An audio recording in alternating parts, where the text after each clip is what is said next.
Tom is the son of the owner of the mine.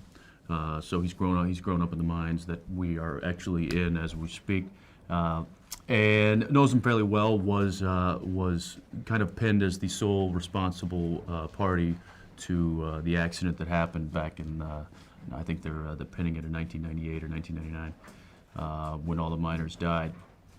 So obviously a lot of guilt there. He takes off and returns 10 years later, and that's when all the killing starts. So he's obviously a suspect. He's got some issues to deal with, and he's also got a lost love, played by Jamie King, who he comes back into town and tries to rekindle some relationships, but runs into a few complications there as well.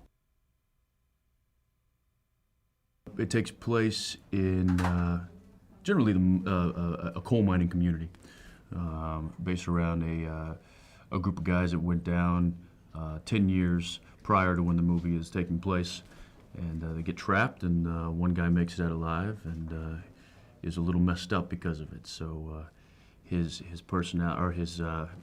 psyche gets a little twisted, and he goes back and takes revenge on the town for having gone through what he went through. And then we pick up 10 years later, and people start dying again, and then everybody thinks that it's the return of the scary Harry Warden, and we come to find out that it could be a number of different people.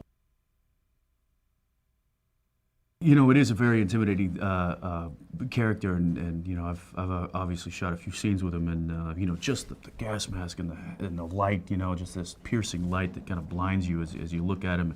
You know, he's all blacked out. He's got the whole garb on. It's very menacing. You know, you don't know who's behind it. It's this all, you know, these old gas masks, and so it definitely lends itself to being a very, very frightening figure in the movie. You know, it's not just a person, you know, who gets the evil eyes. It's, you know, you've got this dressed up. He's got a giant pickaxe, blood dripping off the tip of it.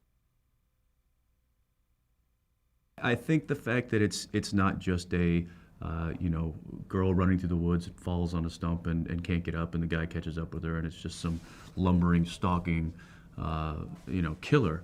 It's you know, the killer could be anybody, and I think that you know, the fact that there's so many possible guilty parties within the movie, it's not just one sole person doing all. It could be anyone, and I think that mystery aspect of it really kind of sets it apart.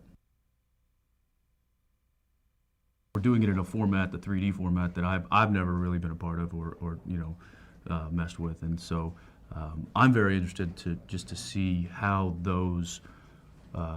how this story unfolds in that kind of a dimension and in that kind of a format.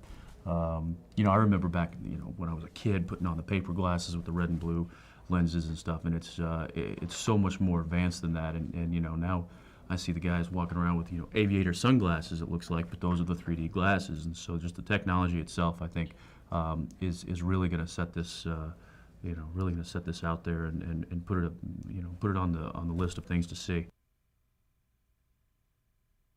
You know what I'm really looking forward to? I'm really looking forward to that pick coming right out of the screen and just setting me way back in my chair. I think that's going to be a pretty exciting moment. Aside from that, you know, there's some really good performances being put into some really cool characters.